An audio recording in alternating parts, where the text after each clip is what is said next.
This is Oft Off Topic, a show where two men with the attention spans of a squirrel try and fail to stay on topic with today's subject. Where will their oral meanderings take us? Well, stick around and listen, because today's Oft Off Topic is...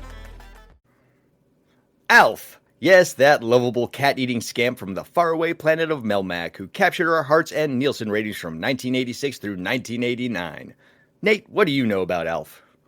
ALF was amazing. I remember he is actually one of my core memories is watching ALF while like holding a doll and just like really enjoying it. I couldn't tell you what episode it was, but I just remember like really being into ALF. I mean, okay, I was into Teenage Mutant Turtles and like stuff like that more than ALF, but in terms of just like one of my favorite things to watch, when it came on primetime was ALF. I love that show. Yeah, it was one of those few shows on primetime TV that kids could actually like. Because I remember back then, for the most part, thinking primetime TV was kind of boring for kids. Shows like Cheers and the such.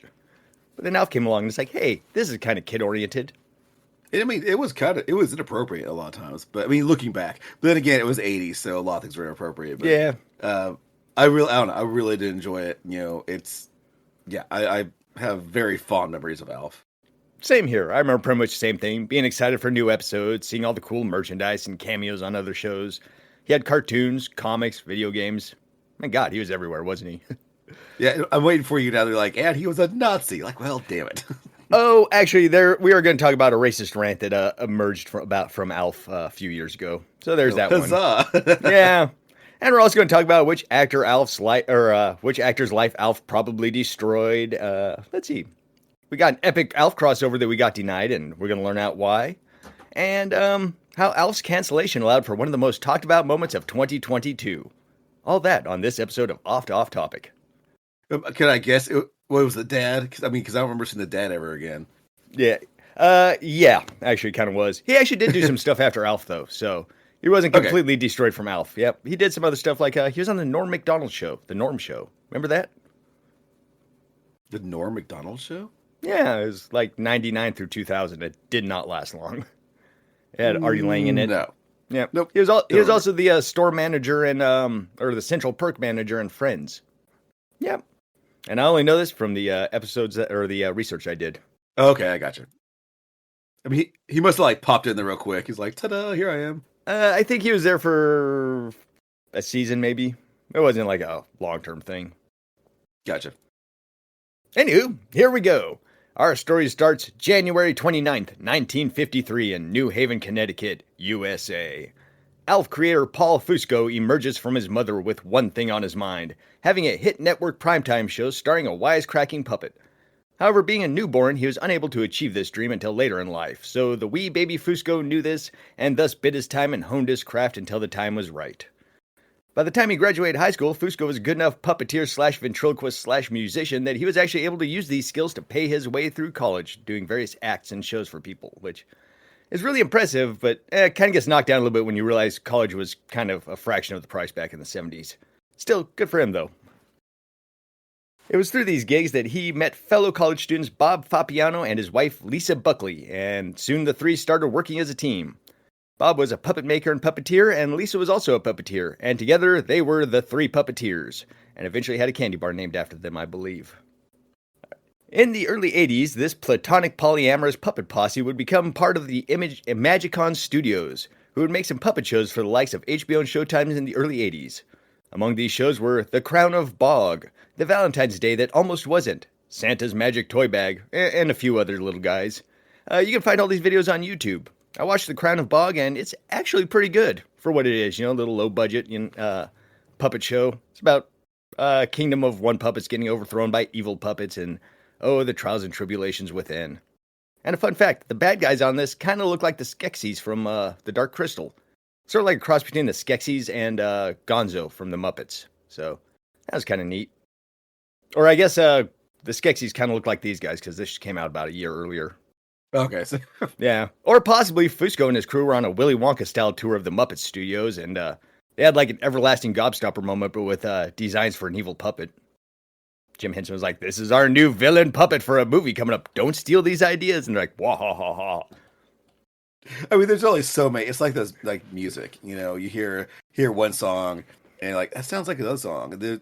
Really, there's only so much stuff you can do with like Yeah, certain and chords also and too, whatnot. like villain 101 means they got to have like sharp lines and a certain look to them, kind of Right. thing. Whereas like good guys have like the pudgy round look, which they did in this show actually. The good guys were round and pudgy, and the bad guys were sharp and angular. Well, there you go. I mean, Yeah, yeah, I think it's probably just coincidence. yeah. I Oh, mean, it who? is. I'm Yeah. just writing a joke. Oh well, no, I mean, I was agreeing with you. It's probably coincidence. I mean, meanwhile, like many years ago, there was some ninja snuck into like Jim Henson's house, like, haha, I know what we're gonna Yes, do. exactly. During the 4 years that these shows were being produced, Fusco started working on his own puppet idea and honing in on a wisecracking and snarking fellow who would be rude and crude and make jokes with the boys. Kind of a more adult-oriented puppet than you're used to at the time. He would actually take around this new puppet and test it out on friends and family at family gatherings and the such, pulling pranks on people, cutting jokes on people, and just seeing how they reacted. Apparently, most of the family members were kind of annoyed by this. Nobody really liked Fusco dragging around a puppet that would make fun of them and pull pranks on them. But Fusco was undeterred. He was busy creating, and if his family had to be annoyed so Alf may flourish, so be it. And annoyed they were. Oh, and also, initially, Al's voice was going to sound like Rolf from The Muppet Show, but Fusco realized that that is way too hard on the vocal cords to be doing all the time, so he nixed that one in a hurry. Which is Yeah, I true. get that. Yeah, I that get gravelly that. voice thing, that kills you. People don't realize it, but woohoo. It can also destroy your vocal cords if you're not good. Reading to my daughter at night, sometimes like I'll make voices, and the one voice, I don't know if you've ever seen the pigeon, like, don't let the pigeon drive the bus, or don't let or was it? Don't let the pigeon do this. Don't let the pigeon do that. They're really cute, like short stuff. Well, the voice I gave this pigeon is like I no, like it's sustaining it past like 20 or so short pages with it only says a few things per page. I couldn't do it. I mean, it was stuff like I don't know what to say. Like, I'm gonna talk like this and things and pigeons. Don't let me do. Ugh, see already. Like I could do. Yeah, I do that voice, and it works. I can cough or whatever, and she loves it, and it's fine. But yeah, I do. For a minute there, I'm like, oh, I'm gonna do this one of my animations with this voice. I'm like, never mind. 2 seconds into it, you're like, nope, nope, nope. That's not going to work. I mean, if I was getting paid to do it, oh, dude, I'd kill my vocal cords for that. But it's just for a little animation that no one's even appreciate and not or even see. Yeah, it's like whatever. I'll just do my old voice. So, we're at about 1984 now, and all those shows that they were doing for the Magicon Studios have run their course, their contracts are up, and Fusco decides that it is now time to start shopping Alf around and see if he can get buyers for the idea. First up was Disney, and they actually liked the idea of Alf. In fact, they offered to buy Alf outright from Paul. However, Alf was Paul's baby and he wasn't going to sell it to anyone. Alf and Fusco were a package deal, as Fusco insisted he retain any and all rights to Alf. He might have actually been paying attention to that Howard the Duck lawsuit a few years earlier, because it's about the same time period, and a lot of people with ownership rights were watching that case. Yeah, that was a smart play. Yeah, it really was. It'll come in to be kind of smart later, too. My opinion, probably best Disney didn't buy it. They probably would have dropped the ball. It's not like 80s Disney was peak Disney at that time. Especially since it's more of a adult-oriented puppet idea kind of thing. Yeah. Fusco then shops the idea of Alf to agent and producer Bernie Brillstein. Bernie was the executive producer on Blues Brothers and Ghostbusters, as well as Jim Henson's agent, and Fusco figured he'd be a good person to target. Initially, Brillstein turned down the Alf idea as he considered Jim Henson the best and only real puppeteer that he wanted as a client, and didn't want lesser puppeteers sullying his good name or his client list. However, after some soul searching, Brillstein decided that Alf was indeed for him. And by soul searching, I mean he realized Alf didn't have to be good to be merchandisable, and the merchandising potential for a wisecracking alien puppet aimed at adults was through the roof. Brillstein then set up Paul Fusco with another one of his clients, a man named Tom Pratchett, who did a lot of work with Jim Henson and the Muppets, namely co-writing the Muppet movie and Muppets Take Manhattan. Paul, Bernie, and Tom would then form the studio Alien Productions, and Paul would also bring along friends we talked about earlier, Bob Fapiano and Lisa Buckley. The Fab Four of Paul, Tom, Bob, and Lisa got right to work hammering out all the story details for Alf's show and the logistics for bringing that puppet right to life. Story-wise, we get Gordon Shumway, a 230-year-old orbit guard from the recently exploded planet Melmac, who crash lands on Earth into the Tanner family's house, lives, and hearts. Half would be a wisecracking, beer-drinking, cat-eating, possibly racist alien, as we talked about earlier, who is indeed to be more of an adult-oriented character than for kids. At least that was the intention anyway. So wait, his planet was destroyed? Like Superman's? I mean, I guess I didn't realize his planet was destroyed. I just remember, again, I forgot a lot about the show. So from nuclear war, the most 80s of ways to blow up a planet. Oh, there you go. It's pretty dark. After hammering out the storyline, Brillstein knew exactly who would be interested in this show. NBC. It's currently 1985, and just a few years ago, NBC was a laughingstock of the big three networks and on a long, long losing streak. In fact, in 1983, all 9 of the new shows that NBC launched for that season tanked horribly. Examples of that? Coneheads, the animated series, which I never knew existed. I watched the starting episode of it, or I tried to. It has a laugh track, Nate, so that should tell you a lot about it right there. The animated show had a laugh track? Yeah, Coneheads did. Well, I mean, I guess. Well, guess. Flintstones did, I guess, but I mean, yeah, still. as did Scooby-Doo. Yeah, which I thought was stupid too then, so, I mean, just because they do it doesn't mean it's a good idea. True. Yes. And Coneheads, the animated series, was just flat out bad. It did have Dan Aykroyd's voice, though, and Jane Curtin's voice in it. That was kind of impressive. Another example of the movies or shows that they released that year? Manimal, the cop who could turn himself into any animal to solve crime. I was unable to find a full episode of that online, and I didn't really want to, but you can find full clips of the Manimal transformations throughout the entire series where he turns into like a cat or a bird and then solves cat or bird-related crimes, I'm guessing. Yeah, it looked really bad. But shortly after this horrible, horrible season, new president Peter Tartikoff started to turn things around for NBC by greenlighting exciting and thrilling action-packed new shows such as A-Team, Knight Rider, and Punky Brewster. Riding high on this run of hits, Tartikoff decided to take a chance on ALF and orders a pilot for the 1986 season. Fusco and crew get right to work on shooting the pilot. It's a huge amount of effort at first as they had to construct a custom set to shoot the show so they could accommodate the puppet crew. What they wound up creating was a set full of open pits, tunnels, and trapdoors for the puppeteers to get where they're going to and be able to, just like hide out of sight. And little trapdoors so they could pop in and out wherever they wanted. And this kind of made for a very hazardous set because those little pits were 4 feet deep. So if you weren't paying attention to where you're going, you had a nice 4-foot fall in your future. Or if they accidentally left like a trapdoor open randomly. So not only did you have to act and wander around the set, you had to be very mindful of where you were because 4-foot fall ain't fun, man.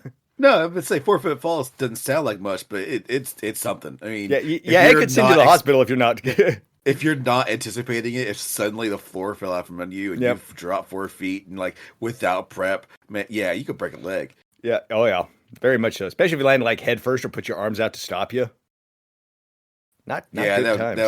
That would no bueno. Yeah. No serious injuries were reported, but plenty of regular injuries were reported.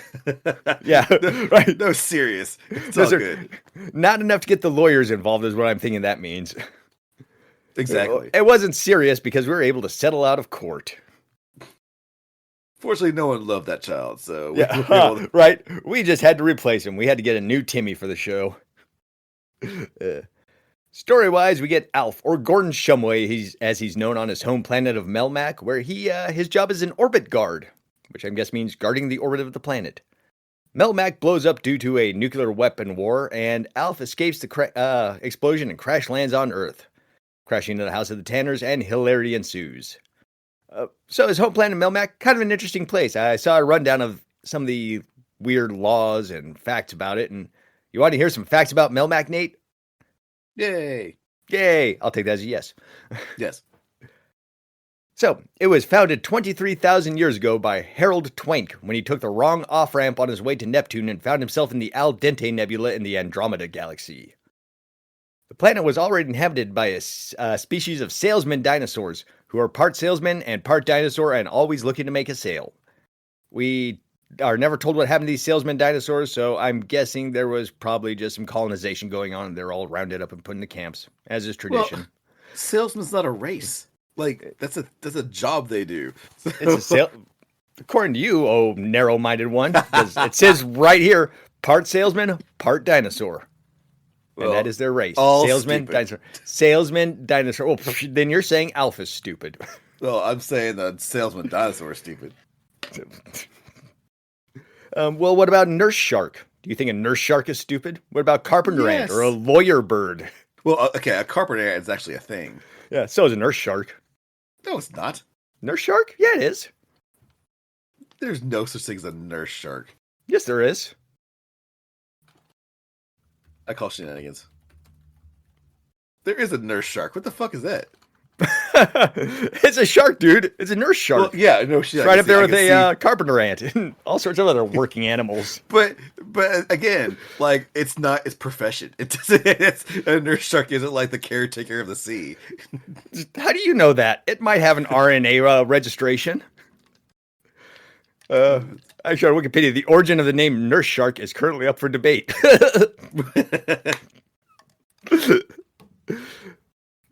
So, I guess they're not aggressive, but that doesn't necessarily mean like just because someone's not aggressive, like that person did kick my ass. I guess they're aggressive. Right. Mike Tyson didn't beat me up the one time I saw him, so therefore he's not aggressive. So now you know of an animal that exists, Nate. Nurse shark. I learned something new today. You did. So see, animals can have jobs despite what you think. They're called service animals. And sometimes that service is being a nurse or a salesman.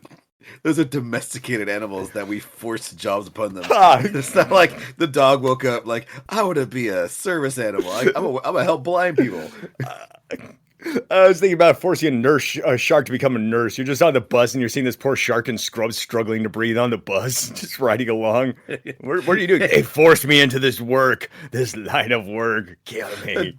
Doctor calls for a scalpel, then Shirk like looks to the door. There's some guy standing there with sunglasses, arms crossed, shakes his head. No. Yeah, right. You are not escaping. Reluctantly grabs the scalpel, heads to the doctor. Using his fins, like knocking everything off the table except for the scalpel, trying to pick it up. Doctor's like, I don't know why we're doing this. We like to see the poor thing suffer, I guess. Like, why are we doing this? There's like an actual human nurse like outside the door. Oh, times they have changed. Times changed. Back when we used to take animals and force them to do things they weren't supposed to be doing. Never mind with the guy behind the shark who's constantly dumping water on him so he doesn't suffocate. See, that shark is a job creator. You need people to keep it from escaping. You need people to keep it moist, people to teach it what to do. So therefore, hey, everything's working out good. See, we need more nurse sharks in society. And the 1 in 10 chance that shark finally loses his mind and eats the patient. Like all the blood on the ground. It's like, I can't take this anymore. I have a problem with blood when I see it. Right. Like, I thought it meant something else. Yep. Back to Melmac. Melmac also has green skies, blue grass, and a purple moon. Its planetary motto is, "Are you going to finish that sandwich?" Its anthem is "Dance Till You Drop" by Homer T. Swipe. Its national flower is Roger the Turnip. Figure that one out. And its national mascot is Buster the Groundhog. The 3 most valuable things on the planet are foam, bronze, and carpet. Yeah, figure that one out. Carpet, yep. Yeah, something that apparently is made is actually findable and valuable. Same with foam, I guess. Are you trying to process the whole carpet being the 3rd most valuable thing on the planet? Yeah, I mean, whatever. I mean, and then they're all furry, so like theoretically they could like make their own carpets. Like, oh yeah, you'd think so. Who made this carpet? Oh, Ned. Oh, well, what's it made of? Ned. Or that's quite why it smells like Ned. Get away with murder. You murder your, like, I killed my whole family. Well, are you sure he killed his whole family? We can't find them. I don't know, but he turned to a carpet salesman the other day. So. That carpet pattern looks just like your calico son. What's the deal? First pastimes, they enjoy playing booyah baseball. Get it, like booyah base, but baseball like bullion cubes. Yeah, that's one of the dumber puns I've ever seen. It's pretty bad. Yeah, it's bad. And yogurt mining is also big on Melmac. Apparently, you can mine yogurt. It's illegal to name your children after wood. The biggest cause of arrest was tickling a barber, and dancing with mailmen is a federal offense. And one final note, the month it blew up was called Nathan Ganger. There's Nathan in there. Yeah. Well, if dancing with a mailman is a felony, who gets arrested? Like, is the mailman, like, do they lose a mailman if they dance with someone else, or like who is it who initiates the dancing, or if like the mailman's trying to make his own, like just kind of deliver the mail, and someone's like grinding upon him, he's walking along, like I assume is that latter one. Yeah, it's like you're delaying the mailman by dancing with him. You can't delay the mail. Be my and guess. so what if the mailman's enjoying it? So is he in trouble now too because he's in like, well, since you were enjoying it, you are now active participant in this grinding. They're on a 3-strike warning system. If Oh. you get 3 strikes, then you're beheaded in public. Or immediately. There's no Yeah, question. or immediately. Yeah, just there's a van following around each mailman. A dude, there was just a little pad paper, like check 1. All right, cool. You imagine the pressure if you're like delivering mail. There's a van always watching you just in case someone comes to dance with you, and you're like cannot enjoy it. And there you're coming up on a breakdancing crew, just like 2 blocks up ahead. You're like, oh god, oh What you god, got? they got their cardboard out and everything. Also, what happens if you're just like dancing near a mailman and he just starts dancing with you, unprovoked? I guess that's for the people in the van to decide. I'm pretty sure too, with what you just learned, you could pass the Melmac citizenship, Nate. This Melmac citizenship test. Well, again, I mean, I know I'm constantly quibbling. I'm like, we're never gonna get through this if I keep on doing this. I'm gonna try to stop. But like, Melmac again, it's like the Star Wars thing. Melmac's the planet itself. So are they constantly taking in people from outside to become a Melmac? And then once you're a Melmac, like, then what? I don't know. Okay, you know what? Never mind. I'm gonna let it go. I'm letting it go. I'm Yeah, letting it go. I was just making up citizenship test thing. I don't even know if that exists. As far as I Okay, know, I they thought got that- open borders there. I thought that was part of your research. Like, oh yeah, this is No. what they say about the planet. No, just me adding on a little joke on the end. Well, there you go. Yep, there you go. Forgive me for picking apart your joke. You do it all the time. It's fine. It's fine. So now we got the story out of the way. We got the casting and crew to come up with. So, as far as casting went, first they had Alf Clausen do the theme song. Alf writing music for Alf. That's kind of neat. And as far as acting crew went, first they got Max Wright and Ann Sheedon playing Willie and Kate Tanner, the parents on the show. These two are actually pretty well-established actors at this point, with good acting resumes for both of them. And Max Wright was actually a very well-respected stage and film actor at this point. And that may have been why he was absolutely miserable on this set the entire time. More on that in a moment. Oh, I can imagine. If Yeah. you're serious, like it's like that joke, where it's like, I was in Shakespeare. Yeah, right. Why they're dressed up like a clown. I was Shakespeare in the park. You do not understand. I played Hamlet. What's that school they always say? Like I went to. I was trying to think of it. Juilliard, there you go. Yep. Like he's out there on the street shaking that sign saying free car wash or something like that. I was at Juilliard. Makes you wonder how often he cried. Like he left the set to say goodbye today. Everyone left. He goes home. He walks in the house. He closes the door. He looks himself in the mirror and just bursts into tears. Just crying and crying. Here we are laughing until the at poor tears don't bastard. come out. Yeah. But Actually, he cashed the checks. He cashed those checks. apparently he said he mainly did the show for the money, actually. Yeah, there you go. Yeah, He's yeah. like, He "You're was, right. Yep. Yeah, he was like, hey, primetime network TV on NBC, hey, decent money. Actually, one role Max Wright played was Joseph Mengele in a made-for-TV movie in the early 80s, which got me thinking about what would happen if we had a movie where Alf crash landed into Mengele's house instead of the Tanner family. I feel like that wouldn't be a family show anymore. Probably more of a horror. He'd probably be super dead. Yeah. But it would kind mean- of make for an interesting show if we did, though. I mean, we could have guest stars like Anne Frank in it, and maybe have the Hogan's Heroes do a special guest star kind of thing. Or it could be like Schindler's List, where everything's in black and white, but just Alf is brown running around being chased by Mengele. Or what if? I mean, this is dark, but whatever. What if they did Schindler's List and Alf was just there and no one mentioned it? Like it was just, he was just part of the thing. Like the camera pans left, all this horrible stuff's going, and Alf is just standing there in the like little uniform fit to him, Munching on a and cat. No one acknowledges that there's Alf there. Right? I like that idea. The fucking Nuremberg trials are going on. There's just Alf sitting there at the desk with a microphone in front of him. So, tell me, what did you see that night? He cracks jokes, and there's like, okay, whatever. Yeah. Andrea Elson and Benji Gregory would play the kids Lynn and Brian Tanner. Andrea had a couple roles in stuff like Silver Spoons already, but as far as I can tell, this was little Benji's first acting role. While Alf was a puppet with animatronic face, they did need an actor in costume for certain long shots and walking shots, namely the one you see in the credits at the very beginning. Because basically they had the same setup as Howard the Duck, which was an actor for the far long shots where you need something wandering around and sauntering, and for the closer up stuff is animatronic puppet, a puppet with animatronic face. But for the far away shots, they hired Barnum and Bailey performer Michu Meszaros. Standing at a whopping 2'9", Hungarian-born Michu was a perfect role for Alf. As a circus performer, Michu was a poodle trainer who did poodle acts. Basically did that thing, even though like the whips and having the poodles like jump on chairs and stand up, while the announcer was like, "These dogs could murder this person right in front of your eyes. These wild beasts." This was his first movie that he did, or first show he did, but he would also go on to appear in the movies Waxwork, Big Top Pee-wee, and Look Who's Talking as the quote-unquote baby stunt performer. That'd be a cool job to have on your resume, baby stunt performer. As far as the Alf puppet itself, that was a three-man job.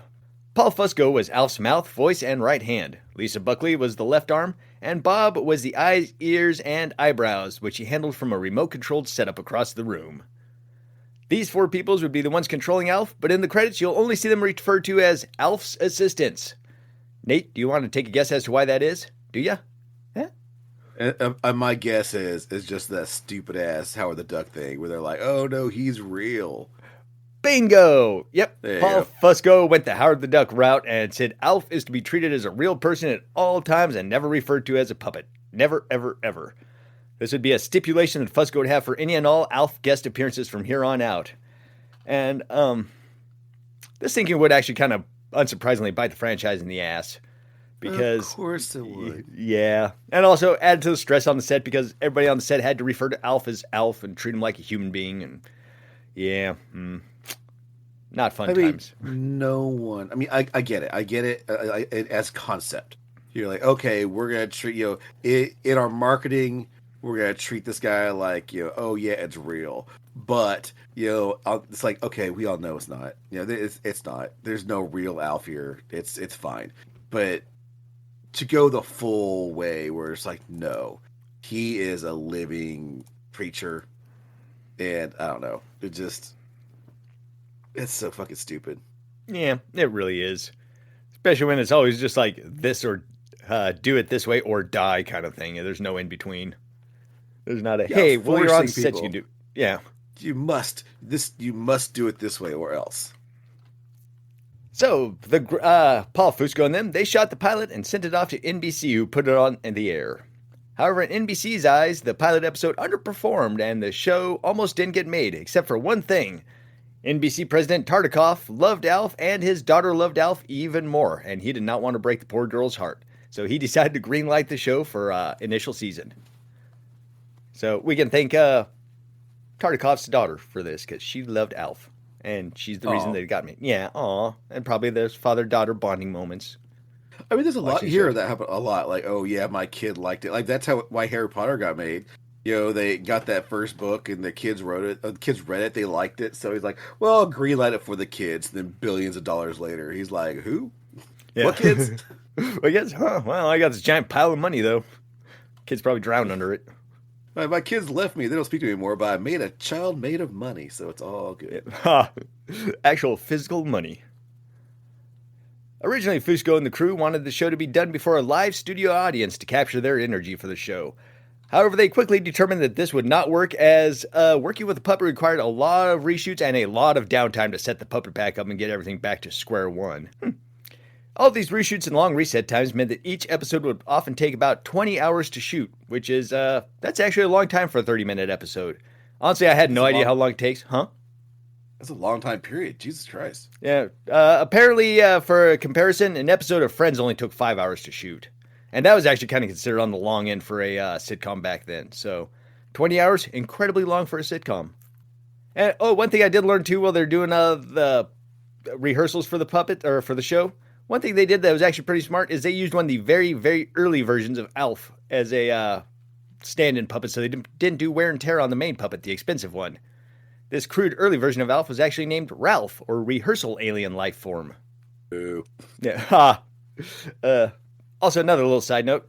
This Alf was the very first show to be broadcast in Dolby Surround sound for all, 5 people who had it in their homes back then.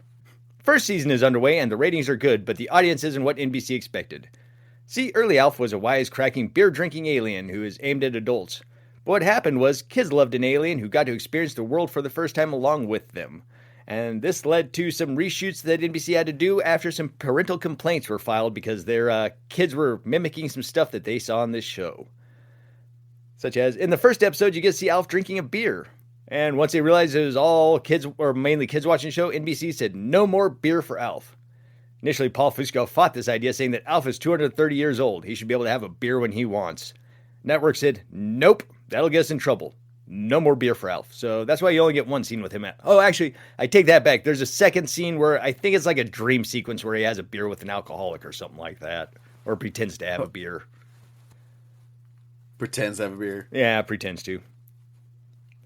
Early on, they made a lot of cat eating jokes, since that was the food on his home planet Melmac. These comments had to be curbed because apparently someone's child somewhere decided to recreate a scene where Alf puts a cat in a microwave to cook it. No word on whether the cat was okay or not.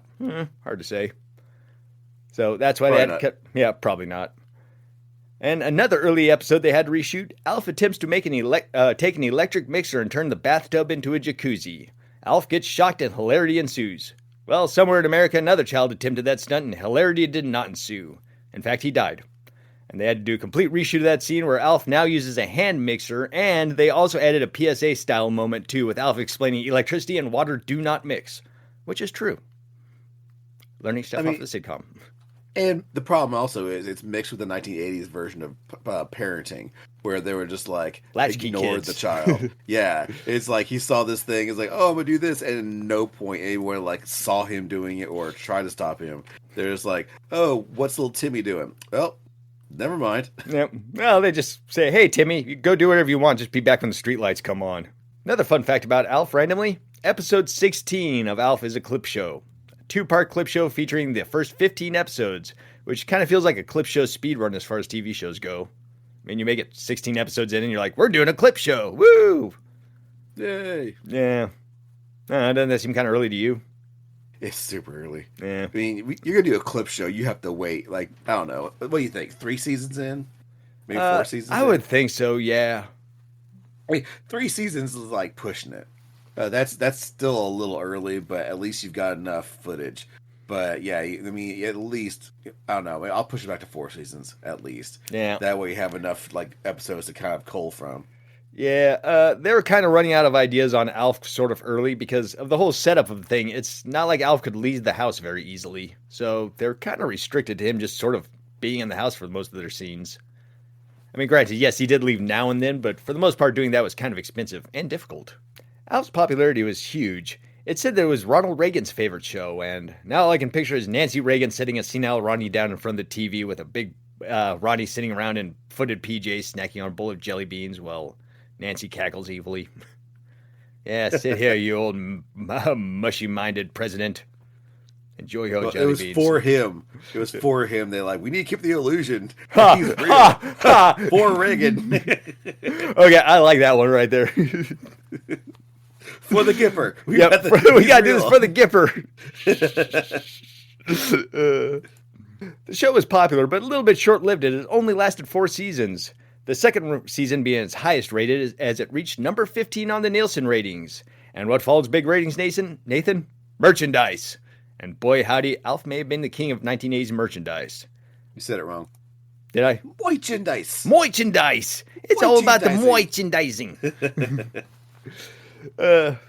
Yeah, he had so much merchandise, and he was only around for 4 years, or at the latter half of the 80s, so, I mean... That kills me. I could swear... I mean, I don't know. I don't know how long he went on, but I thought it would have been more than that. Yeah, it feels like more than 4 years, so it really does. 1987, and $250 million of Alf merchandise was sold that year. Coleco produced a 22-inch tall doll that accounted for $85 million of those sales. Doll cost $30 on release. Which, in 1980s money, I'm pretty sure $30 could buy you a brand new car and a house. It wasn't there like a... I feel like there was a McDonald's toy.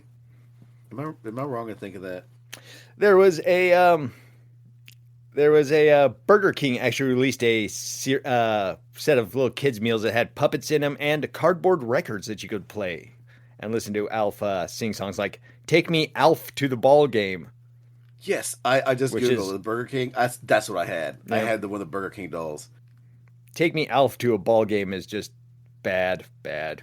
We need to take a moment to boo how that horrible joke of a song. That's awful. Boo! Boo, Kill boo. them. Yes, whoever came up with "Take Me Alf to the Ball Game," boo. It's probably Paul Fusco. He seems kind of have like a cheeseball sense of humor because he does most of the writing for Alf. It feels like. Also, around this time, Alf's poster outsold John Bon Jovi's poster. So there's that. I don't know if that's impressive or not, but it was a fact I saw.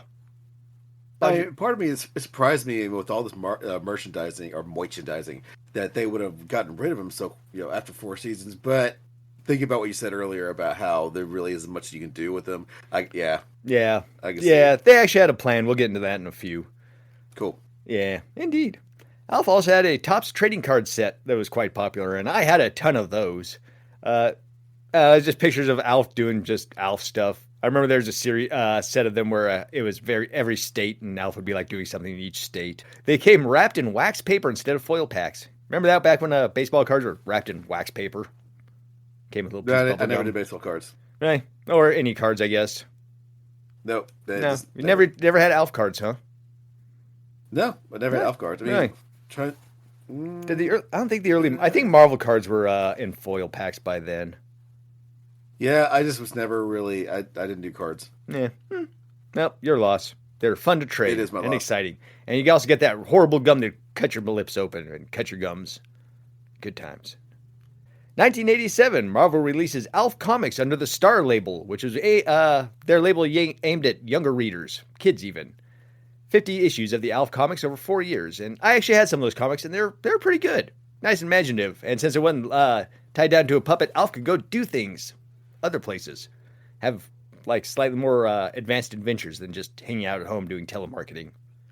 Did they ever reference it? Like, in the show, they're like, "Oh man, remember that time you went to Russia?" Like, "Oh yeah, I remember that." The original Family Guy cutaways came from Alf.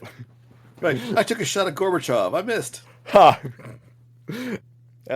Oh yeah, Star Comics was also the home of Peter Porker, the Spectacular Spider-Ham. I had issue number of that. Neat. I had issue number 2 of that. Read it a lot. It was actually pretty good. Was I it a can still crossover? With Alf? No.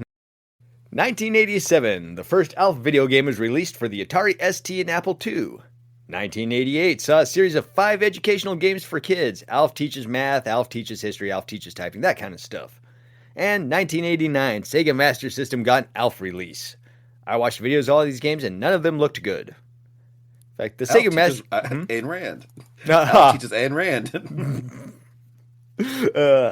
Alfless shrugs. Just a picture of Atlas Shrugged, but on the cover is just Alf just shrugging. I don't know. The government's trying to stop you. Alf had a music single in 1987 called Alf Stuck on Earth, where musician Ben Liebren mixed audio samples from the show and put it to a beat behind it. It was not released in the United States, but that horrible song made it to number 4 in the Netherlands and number 3 in New Zealand. That song not good, and I will forever judge those 2 countries for putting that song so high on the charts. Yeah, I mean, come on, guys. Yeah.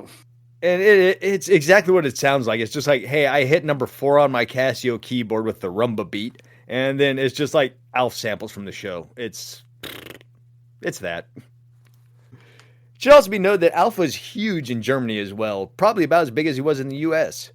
And Tommy Piper, Alf's German voice actor, released a single with the voice of Alf's on-screen girlfriend. This song translated to "Hello, Alf, this is Rhonda," and it spent 12 weeks on the German charts.